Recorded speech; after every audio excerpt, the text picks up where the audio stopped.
In this video we are comparing the Reebok Floatride Energy number 4 against the Puma Velocity Nitro 2.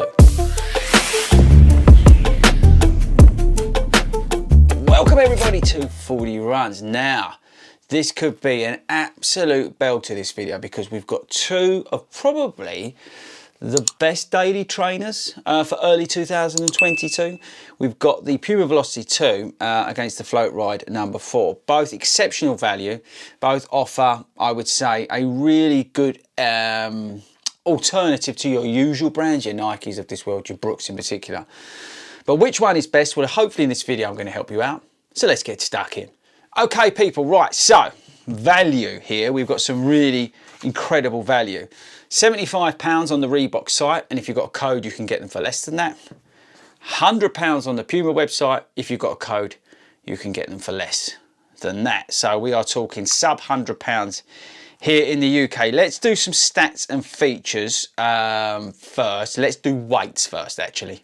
So this shoe in my UK 9.5 is about 10 ounces, and this shoe is 9.75 ounces. So let's say, for argument's sake, this is a pinch lighter than this, but there's not really that much difference. In terms of fitting, I would say I could have got away with a 9 in this. Now that's not a bad thing with Reebok. It's just with Reebok, I'm a funny size. I'm actually like a 9.25, where with the Puma, I am dead on 9.5. In terms of widths, they're both absolutely fine. But for me, I'm a little bit between sizes on Reebok. It's always come up a little bit weird for me, the Reebok shoes. In terms of drops, I think we've got 9mm in this shoe, and we've got 8mm, or is it 10mm? Hang on, let me look at my notes. We've got a 10mm drop, yeah.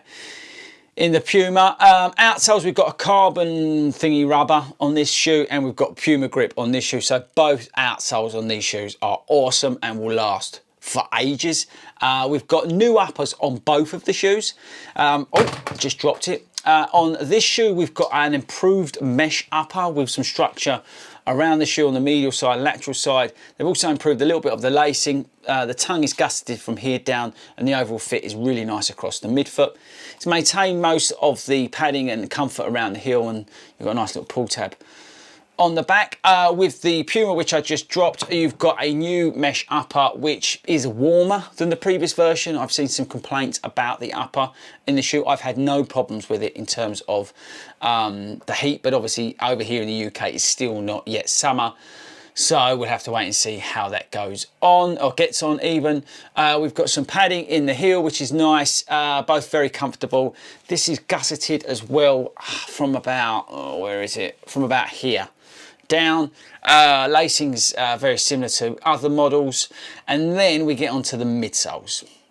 So the Puma, we've got the Nitro foam here, and then we've got a EVA compound underneath it. So they've given you the pop and the responsiveness of the Nitro in the shoe, but they've given you some EVA to sort of steady the ship out, I would say, because if you gave too much Nitro, it'd be very, very soft.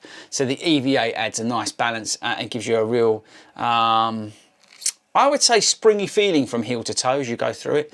That combined with the Puma grip adds some stability to the shoe because there's so much rubber on there. It's a relatively stable platform, but it is a softer shoe than the Reebok. The Reebok pretty much from down here down is the same shoe as the 3, which is not a bad thing because that was very, very good.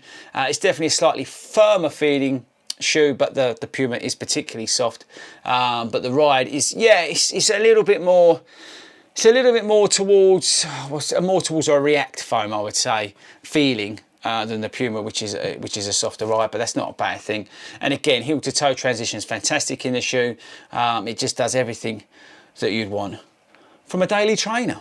Okay, so $1 million question: which one would I recommend? Well, personally, I'd recommend the Puma or Puma.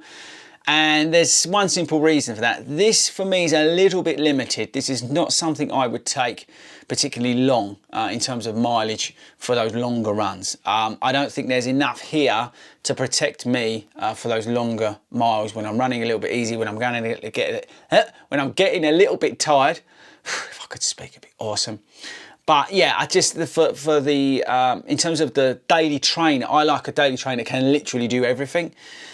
And that is the only thing that will let this down for me versus the Puma. The Puma, I can do those longer miles if I choose to in it. It is comfortable over those sort of 6 going towards 13 and above miles on my long runs, which is why I would pick the Puma out of the two. But I think this is the best value daily trainer at the moment out there in 2022.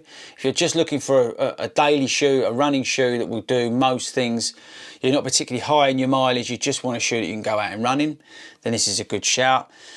And then I think this is the best probably overall shoe at the moment in terms of what it can and can't do. Obviously, if you're going into endorphin speed and that sort of arena, then it's a different conversation. But in terms of just a general running shoe, I don't think at the moment you can beat the Puma Velocity Nitro 2.